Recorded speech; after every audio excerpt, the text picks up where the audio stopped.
সহবাসের পরে মেয়েদের জন্য ফরজ গোসল না করে ঘরের কাজকাম রান্না বাড়া ইত্যাদি করা, বাচ্চাকে দুধ খাওয়ানো, এগুলো জায়েজ আছে নাকি না জায়েজ?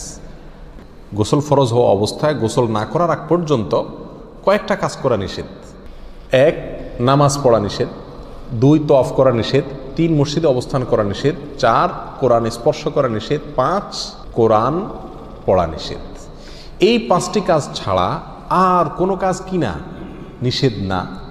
অতএব সহবাসের পরে কোনো মেয়ে, কোনো মহিলা তিনি যদি গোসল না করে, ফরজ গোসল না করে তিনি যদি কি করেন, গৃহস্থলীর কাজকাম করেন, রান্না বাড়া করেন, অন্য কাজকাম করেন, বাচ্চাকে দুধ খাওয়ান, এগুলো এই 5টি নিষিদ্ধ কাজের আওতায় যেহেতু নাই, অতএব সেটা জায়েজ আছে।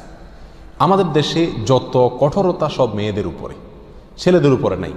ছেলে গোসল ফরজ হয়েছে, 2-4 ঘন্টা শুয়ে রয়েছে বা এমনকি হাঁটাহাঁটি করছে, তাকে তেমন কেউ কিছু বলে না। সমস্ত চাপগুলা মেয়েদের উপরে। আর এই ফতোয়াগুলা মেয়েদের উপরে, ফতোয়াগুলা দেয়ও বেশিরভাগ মেয়েরাই। কথার কথা, ননদ আছে, শাশুড়ি আছে বা অন্য কেউ আছে বা জাল আছে, তো তারা খোঁচাইতে শুরু করে যে গোসল না করে বাচ্চাকে দুধ খাওয়াচ্ছে। কোনো বাচ্চা কাঁদতে কাঁদতে মরে যায় কিন্তু দুধ খাওয়ায় না, কেন? কারণ গোসল করে নেই।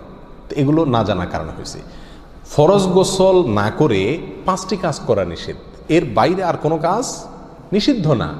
অতএব এমনকি আপনি রোজাও রাখতে পারেন, কি ফরজ গোসল না করে রাখতে পারেন বলতে সাহরি খেতে পারেন, সাহরি খেয়ে রোজা শুরু করতে পারেন।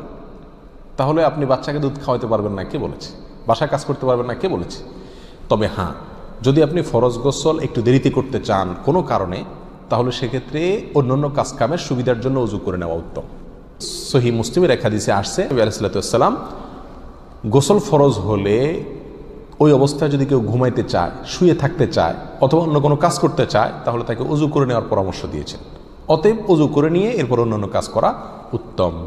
এর বাইরে ওযু ছাড়া যে সে কিছু করতে পারবে না, ব্যাপারটা এরকম না। একবার আবু হুরায়রা রাদিয়াল্লাহু তাআলা আনহু, তার সাথে নবী আলাইহিস সালাতু ওয়াস সালামের দেখা হয়েছে কোনো এক রাস্তায়, এই অবস্থায় যে তার গোসল ফরজ হয়েছিল।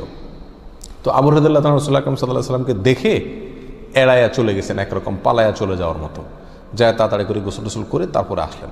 নবী আলাইহিস সালাতু ওয়াস সালাম জিজ্ঞাসা করলেন, আবু হুরায়রা তুমি কই গেছিলা, তোমার দেখলাম?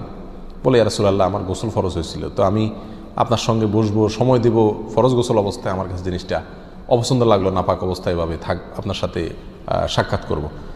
তখন নবী আলাইহিস সালাতু ওয়াস সালাম বলেছেন, সুবহানাল্লাহ, মোমেন আবার নাপাক হয় নাকি? অর্থাৎ এটা তো একেবারে তোমার পুরো বডি নাপাক হয়ে গেছে, টাচ করলে আমি নাপাক হয়ে যাবে, ব্যাপারটা তো এরকম না, তুমি এটাকে এত কঠিনভাবে নিয়েছো কেন? তাহলে এই সব হাদিসগুলোকে সামনে রাখলে মোটামুটি পরিষ্কার হয়ে যায়। আমাদের আয়েশা রাদিয়াল্লাহু তাআলা আনহা থেকে এক হাদিসে আসছে, তাকে জিজ্ঞাসা করা হয়েছিল যে নবী আলাইহিস সালাতু ওয়াস সালাম